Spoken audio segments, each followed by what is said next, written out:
Assalamualaikum warahmatullahi wabarakatuh. Jumpa lagi dalam program Bisa Bagus Bincang Santai bersama Agus. Sebuah program yang diinisiasi oleh kawan-kawan PPID dan Humas Kementerian Agama Kota Malang. Kali ini spesial kita bertemu dengan Bu Nyai Profesor Dr. Hajah Sri Harini MSI. Niki hajahnya masih Ryan tahun ini. Ya, guru besar bidang ilmu statistika Fakultas Sains dan Teknologi UIN Maliki, yang beliau juga ketepatan menjadi Ketua Komite Dimin, kemudian wali murid di MTSN 1 dan MAN 2 Kota Malang. Karenanya kita akan ngobrol-ngobrol karena nanti tanggal 4 Oktober beliau akan dikukuhkan sebagai guru yang sangat besar. Guru besar. Guru besar itu kalau di Malaysia itu Kepala madrasah. Kepala madrasah. Di sini guru besar itu profesor. Baik, Bu Nyai, Bunda Sri Harini, jenengan jadi ketua komite mulai tahun 2022 kemarin, Gus. 2000, baru mau 1 tahun ini. Leres. Ketika jenengan menjadi ketua komite di Madrasah Ibtidaiyah Negeri yang menjadi favorit di berbagai macam gaungnya nasional, keresahan apa yang jenengan ingin saya harus bantu memperbaiki ini nih agar kemudian madrasah kita benar-benar menjadi roh dohir batinnya itu madrasah, tidak hanya sekedar madrasah nama tapi tidak ada beda dengan sekolah-sekolah yang lain. Nah, mungkin kita Bu. Assalamualaikum warahmatullahi wabarakatuh. Waalaikumsalam. Gus. Ini diajak bincang santai hari ini. Baik, saat saya diberitahu bahwa ini mendapatkan amanah dari masyarakat untuk bagaimana membantu mengembangkan MIN 1 Kota Malang menjadi madrasah yang benar-benar madrasah bereputasi, tidak hanya branding. Sehingga pada saat kami setelah ada pelantikan tersebut, kami duduk bersama, saya membedah adalah apa program yang dikembangkan oleh manajemen yang ada di MIN 1 Kota Malang, khususnya di dalam selain peningkatan kompetensi akademik siswa, karena itu sudah kadung di branding, tetapi bagaimana real bahwa integrasi keilmuan dengan keislaman itu benar-benar berjalan di khususnya di MIN 1 Kota Malang. Karena kita berharap bahwa anak-anak yang ini pondasi untuk menjadi calon pengisi generasi masa depan bangsa, khususnya menyambut Indonesia Emas ya Gus, itu tidak hanya nanti mohon maaf hanya menjadi seperti robot, pinter secara akademik, tetapi secara kompetensi keagamaannya lemah atau malah itu menjadi asing, bahwa sebenarnya anak-anak ini adalah muslim tetapi asing dengan apa yang harus dipelajarinya di dalam keislamannya. Itu. Anu pun, saya kemarin menghantar kawan-kawan yang KSM kepanjangannya apa sih Mas? Kompetisi Sains Madrasah. Kompetisi ya, kompetisi Sains Madrasah di Kendari kemarin. Saya melihat kawan-kawan di madrasah kita itu belum ada yang hatta penelitian keagamaannya sama sekali tidak ada. Jadi penelitian yang mereka juara itu lebih ke penelitian akademik. Jadi saya melihat dan waktu itu juaranya itu KSM itu 50-50, 50% dari sekolah IT dan 5% dari madrasah. Ya tidak ada masalah lah. Cuma yang kemudian perlu kita resah dan memperbaiki adalah kenapa di KSM itu kita lemah dan di bidang agama kita lemah, sementara kita brandingnya saja sudah bahasanya madrasah, sudah bahasa Arab, sementara mereka kayak fobia dengan Arab itu sendiri. Gimana jenengan, Bun? Jadi gini Gus, saya sering mencari informasi ya, tapi memang belum saya narasikan bahwa ada sebenarnya peran-peran dari guru keagamaan itu harusnya di dalam pendampingan untuk khususnya peserta didik yang akan dibawa untuk lomba. Tadi disampaikan Gus adalah di KSM tadi, itu harus include di dalamnya. Karena anak-anak kita itu secara sainsnya itu biasanya sudah kuat. Karena kan berbagai macam lomba sains itu sudah ada. Ini jadi mereka sudah terasa. Di rumah pun tugas-tugas dari gurunya juga lebih mengarah kepada sains murninya. Sedangkan ada integrasi di mana di sini bagaimana siswa itu mampu memahami bahwa setiap permasalahan kita itu pasti ada korelasinya dengan permasalahan terkait dengan keagamaan itu. Nah ini kadang guru-guru yang bidang sains hanya memaknainya adalah soal itu sebatas sainsnya. Ini padahal di situ ada muatan-muatan keislaman yang sudah dibalut dalam bentuk soal. Nah kita kan sekarang basisnya hot nih guys, head order thinking. Nah gap-gap seperti itu yang harusnya bisa segera kita jembatani. Kita percaya bahwa semua kepala madrasah khususnya di Kota Malang mumpuni dan mampu, tetapi kan tidak bisa bekerja sendiri. Di situ harus ada tim, ada teamwork yang saling menguatkan, kemudian membedah. Setiap kita ada kegiatan, kita pulang, kita lakukan refleksi dan evaluasi. Siswa yang menjalankan perannya sebagai peserta, kita ajak duduk bersama. Kemarin kesulitannya di mana, kesusahannya di mana. Nah di situ itu menjadi peluang guru agama untuk bisa untuk membantu membenahi. Seperti itu Gus. Jadi selama ini mohon maaf sekali, mulai awal siswanya sudah disuruh belajar terkait dengan ilmu sainsnya. Tetapi begitu mau lomba baru dosen guru agama ini dimasukkan. Nah dalam waktu yang relatif pendek, ya saya percaya pasti anaknya bingung juga ini. Tapi kalau kaki kiri dan kanan itu kita jalankan bersama, pasti mencapai tujuannya itu lebih kokoh. Saya kemarin waktu ngantar kawan-kawan MAN 2 di College Jenius Insan di Malaysia itu, mereka semacam sudah punya target. Pokoknya keluar sekolah ini dia harus hafal 15 juz dan dia langsung bisa mengkorelasikan ilmu pengetahuan itu dengan Al-Quran yang dia hafal. Ini ayat-ayat ini berkait dengan ini, dalam bidang sains dia berkait dengan ini. Saya kok tertarik itu, meskipun di sana targetnya untuk bisa masuk harus IQ-nya harus 130. Sementara kalau kita kan bebas lintas jadi lintas akses. Pengalaman saya dulu aja ya Gus.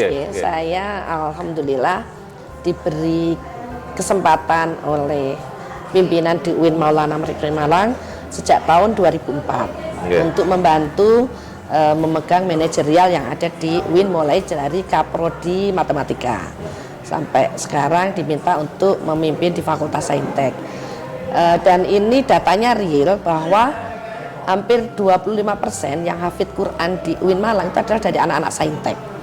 Dan itu berkorelasi mereka itu masuk kategori yang kumlot. IP-nya itu semuanya di atas 3,75. Karena apa? Kita real bagaimana integrasi sains Islam itu berjalan bersama. Semua dosen agama itu ada di rumah kami di Fakultas Saintek.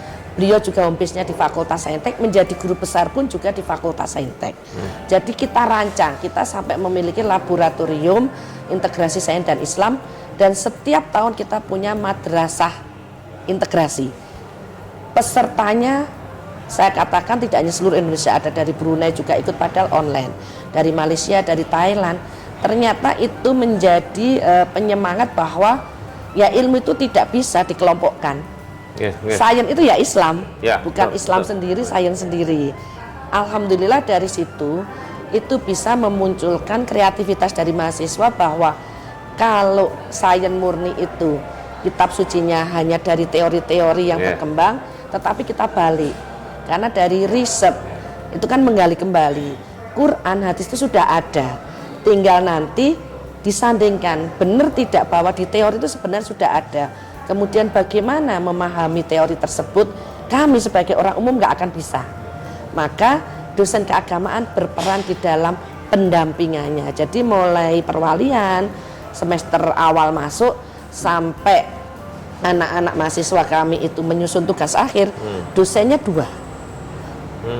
Kompre pun juga ada ujian agama, juga ada ujian keilmuannya. Dan alhamdulillah ternyata pada saat kita tracer alumni, mereka yang berkiprah di luar itu nilai potensi keilmuannya malah tidak terlalu dinilai tinggi oleh stakeholder. Mereka selalu mengedepankan bahwa kami senang menerima alumni dari UIN Malang karena ketawaduannya, kejujurannya, kedisiplinannya. Dan itu adalah bagian-bagian dari real Islam kan Gus? Ya, betul. Itu. Nah, niku gimana caranya menurunkan ini kan madrasah-madrasah ini anak-anaknya UIN ini.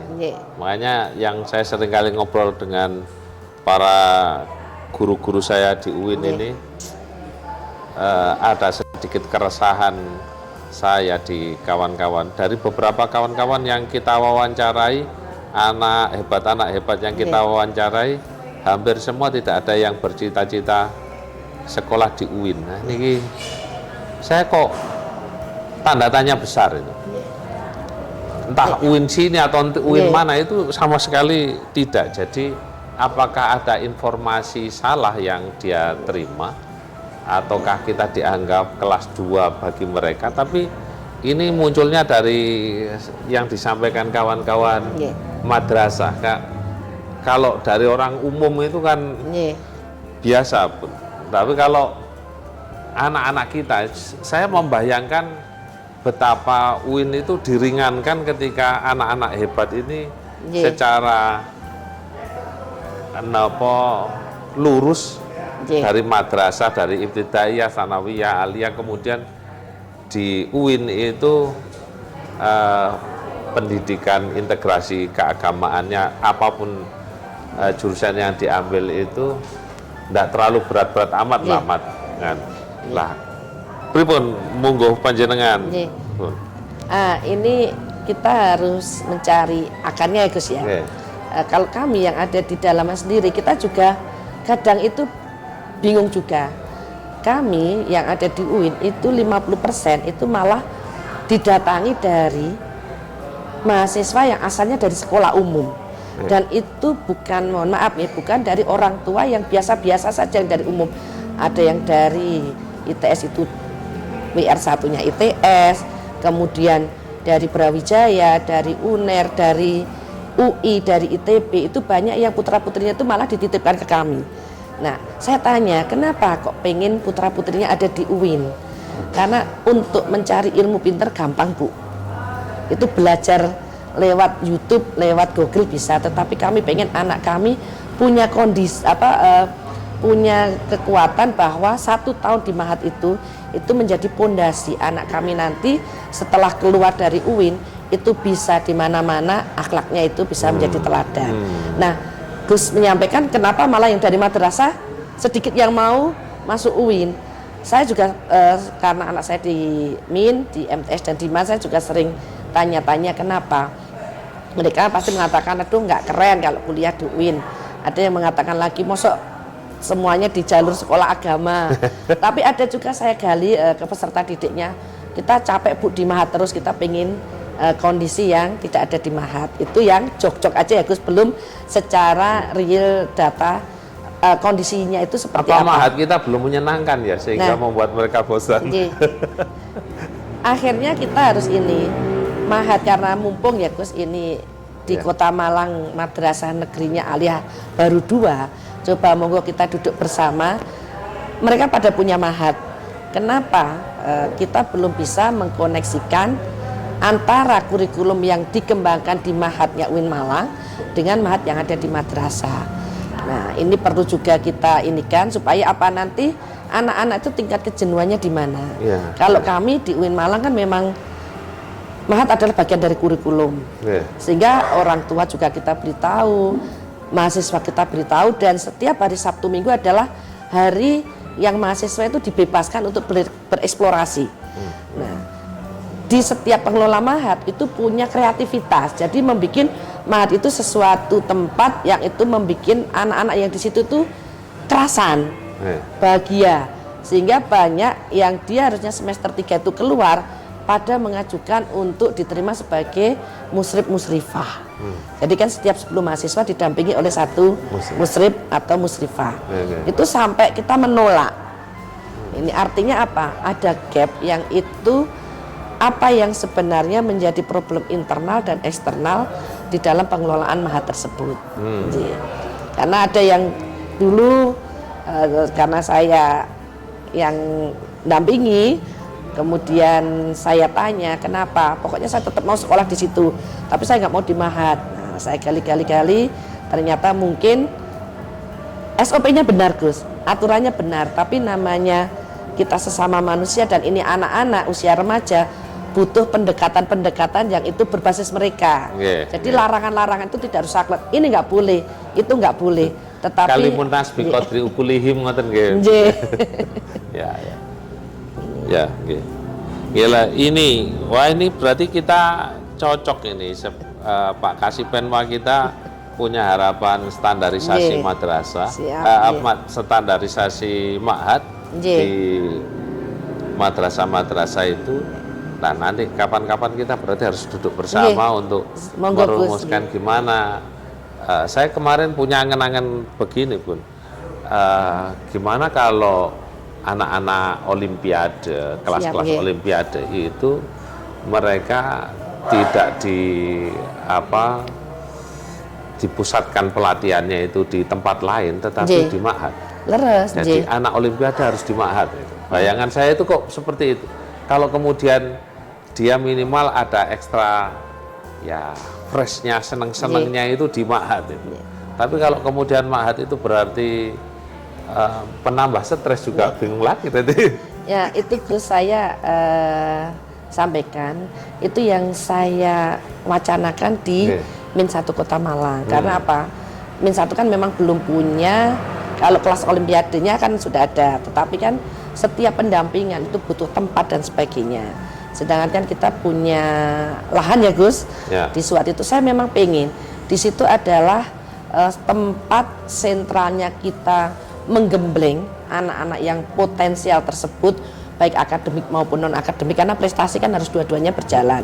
Nanti jangan sampai kok ini komite khususnya hanya mensupport yang untuk bidang keilmuan, sedangkan anak-anak yang berprestasi bidang olahraga, seni kan juga banyak, dan itu bisa mengangkat branding juga. Itu kita tempatkan di situ Gus. Jadi di situ menjadi rumah yang menyenangkan bagi anak-anak.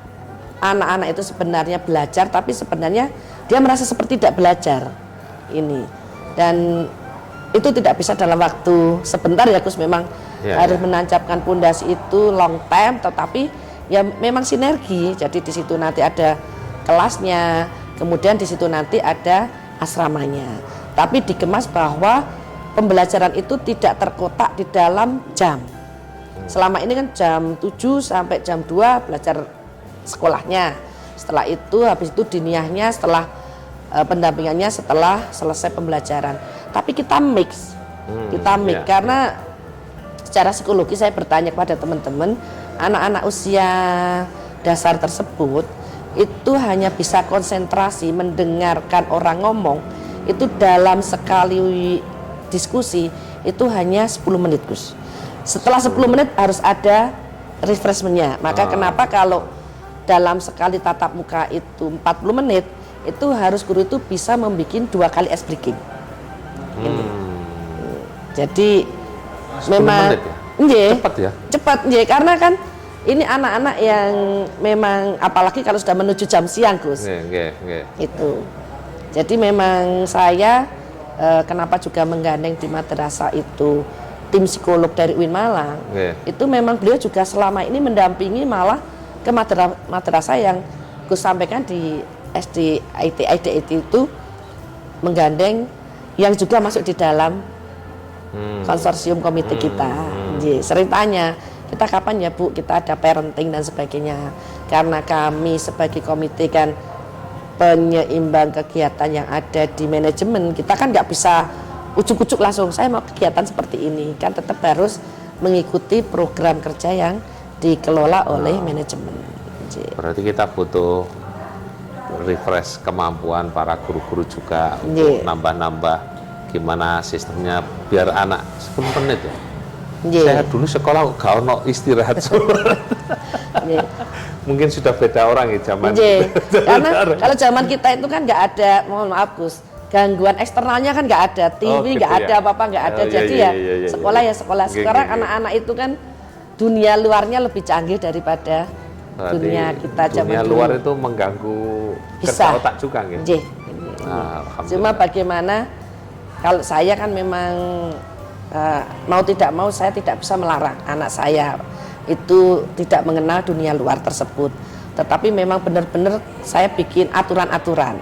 Kami bikin rambu-rambu sehingga nanti clear bahwa kalau ada hal yang tidak sesuai tersebut, misalkan saya izinkan bermain handphonenya adalah di Sabtu Minggu, yang Senin sampai Jumat handphonenya digunakan untuk mencari materi pembelajaran. Jadi itu yang kita ini kan ya ibaratnya kayak kontrak awal dengan anak-anak. Karena anak-anak sekarang itu kan demokratis ya Gus. Walaupun masih kecil, itu kadang kan juga sering protes kalau apa yang kita sampaikan tidak sama. Jadi saya biasanya bikin ini, udah ya pokoknya kontraknya seperti itu.